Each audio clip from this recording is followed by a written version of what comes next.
pick up on Chapter 6, Summer Days. The early summer days on a farm are the happiest and fairest days of the year. Lilacs bloom and make the air sweet and then fade. Apple blossoms come with the lilacs, and the bees visit around among the apple trees. The days grow warm and soft. School ends, and children have time to play and to fish for trouts in the brook. Avery often brought a trout home in his pocket, warm and stiff and ready to be fried for supper. Now that school was over, Fern visited the barn almost every day to sit quietly on her stool. The animals treated her as an equal. The sheep lay calm at her feet. Around the 1st of July, the workhorses were hitched to the mowing machine, and Mr. Zuckerman climbed into the seat and drove into the field. All morning you could hear the rattle of the machine as it went round and round, while the tall grass fell down behind the cutter bar in the long green swaths. Next day, if there was no thunder shower, all hands would help rake and pitch the load, and the hay would be hauled to the barn in the high hay wagon, with Fern and Avery riding at the top of the load. Then the hay would be hoisted, sweet and warm, into the big loft, until the whole barn seemed like a wonderful bed of timothy and clover. It was fine to jump in and perfect to hide in, and sometimes Avery would find a little grass snake in the hay and would add it to the other things in his pocket. Early summer days are a jubilee time for birds. In the fields, around the house, in the barn, in the woods, in the swamp, everywhere love and songs and nests and eggs. From the edge of the woods, the white-throated sparrow, which must come all the way from Boston, calls, "Oh, Peabody, Peabody, Peabody," on an apple bough, and the phoebe tweeters and wags its tail and says, "Phoebe, Phoebe." The song sparrow, who knows how brief and lovely life is, says, "Sweet, sweet, sweet interlude, sweet, sweet, sweet interlude." If you enter the barn, the swallows swoop down from their nests and scold, "Cheeky, cheeky," they say. In early summer, there are plenty of things for a child to eat and drink and suck and chew. Dandelion stems are full of milk. Clover heads are loaded with nectar. The frigid air is full of ice-cold drinks. Everywhere you look is life. Even the little ball of spit on the weed stalk, if you poke it apart, has a green worm inside it. And on the underside of the leaf of the potato vine are the bright orange eggs of the potato bug. It was on a day in early summer that the goose eggs hatched. This was an important event in the barn cellar. Fern was there sitting on her stool when it happened. Except for the goose herself, Charlotte was the first to know that the goslings had at last arrived. The goose knew a day in advance that they were coming. She could hear their weak voices calling from inside the egg. She knew that they were in desperately cramped position inside the shell and were most anxious to break through and get out. So she sat quite still and talked less than usual. When the first gosling poked its gray-green head through the goose's feathers and looked around, Charlotte spied it and made the announcement. "I am sure," she said, "that every one of us here will be gratified to learn that after 4 weeks of unremitting effort and patience on the part of our friend the goose, she has something to show for it. The goslings have arrived. May I offer my sincere congratulations?" "Thank you, thank you, thank you, thank you," said the goose, nodding and bowing shamelessly. "Thank you," said the gander. "Congratulations," shouted Wilbur. "How many goslings are there? I can only see one." "There are 7," said the goose. "Fine," said Charlotte. 7 is a lucky number. "Luck has nothing to do with this," said the goose. "It was the good management and hard work." At this point, Templeton showed his nose from his hiding place under Wilbur's trough. He glanced at Fern, then crept cautiously toward the goose, keeping close to the wall. Everyone watched him, for he was not well liked, not trusted. "Look," he began in his sharp voice, You say you have 7 goslings? There were 8 eggs. What happened to the other egg? Why didn't it hatch? It's a dud, I guess, said the goose. What are you gonna do with it? Continued Templeton, his little round beady eyes fixed on the goose. You can have it, replied the goose. Roll it away and add it to that nasty collection of yours. Templeton had a bad habit of picking up unusual objects around the farm and storing them in his home. He saved everything.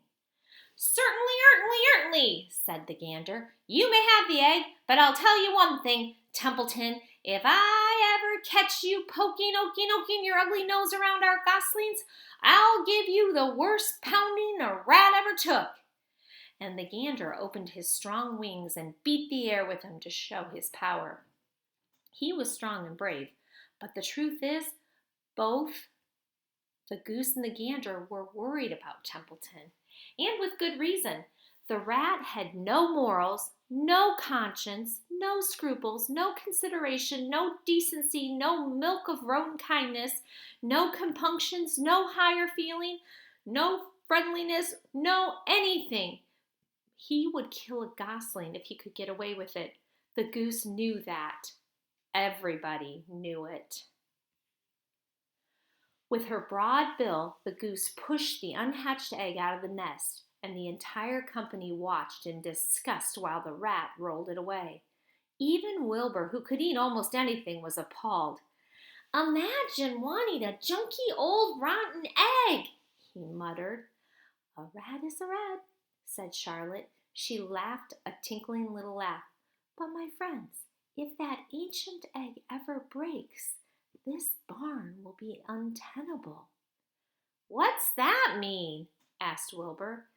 It means nobody will be able to live here on account of the smell.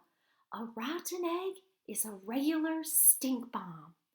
I won't break it, snarled Templeton. I know what I'm doing. I handle stuff like this all the time. He disappeared into his tunnel, pushing the goose egg in front of him. He pushed and nudged till he succeeded in rolling it into his lair under the trough. That afternoon, when the wind had died down and the barnyard was quiet and warm, the gray goose led her 7 goslings off the nest and out into the world. Mr. Zuckerman spied them when he came with Wilbur's supper. Well, hello there, he said, smiling all over. Let's see. 1, 2, 3, 4, 5, 6, 7. 7 baby geese. Now, isn't that lovely? Chapter 7. Bad News. Wilbur liked Charlotte better and better each day. Her campaign against insects seemed sensible and useful. Hardly anybody around the farm had a good word to say for a fly. Flies spent their time pestering others. The cows hated them. The horses detested them, and the sheep loathed them. Mr. and Mrs. Zuckerman were always complaining about them and putting up screens. Wilbur admired the way Charlotte managed. He was particularly glad that she always put her victim to sleep before eating it. It's real thoughtful of you to do that, Charlotte, he said. Yes, she replied in her sweet musical voice. I always give them an antiseptic so they won't feel pain.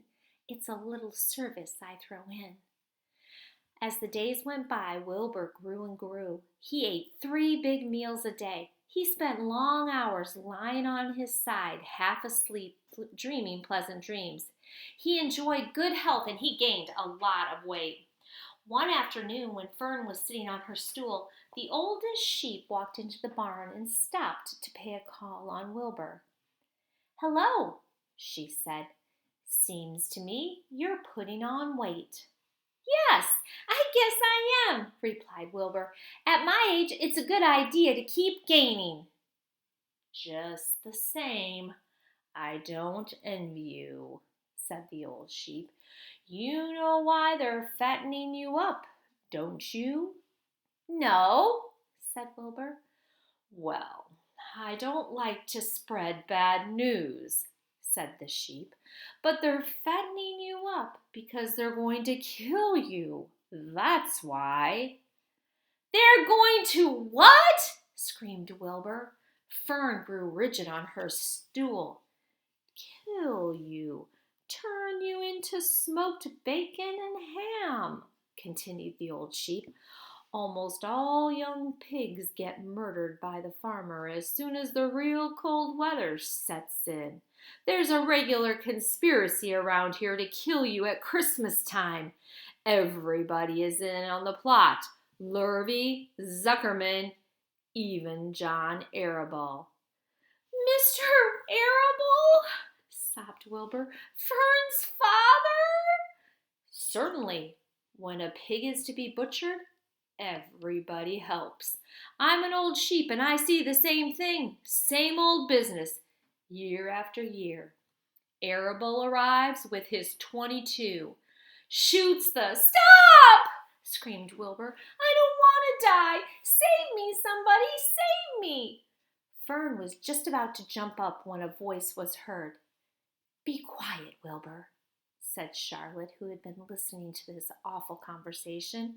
I can't be quiet, screamed Wilbur, racing up and down. I don't want to be killed. I don't want to die. Is it true what the sheep says, Charlotte? Is it true they're going to kill me when the cold weather comes? Well, said the spider, plucking thoughtfully at her web, the old sheep has been around this barn a long time. She has seen many a spring pig come and go. If she says they plan to kill you, I'm sure it's true. It's also the dirtiest trick I have ever heard of. What people don't think of. Wilbur burst into tears. I don't want to die, he moaned. I want to stay alive right here in my comfortable manure pile with all my friends. I want to breathe the beautiful air and lie in the beautiful sun.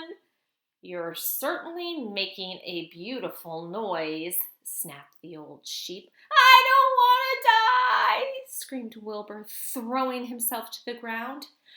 You shall not die, said Charlotte briskly. What? Really? Cried Wilbur. Who's going to save me? I am, said Charlotte. How? Asked Wilbur.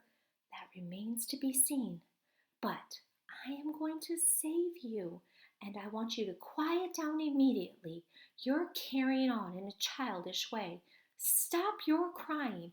I can't stand hysterics.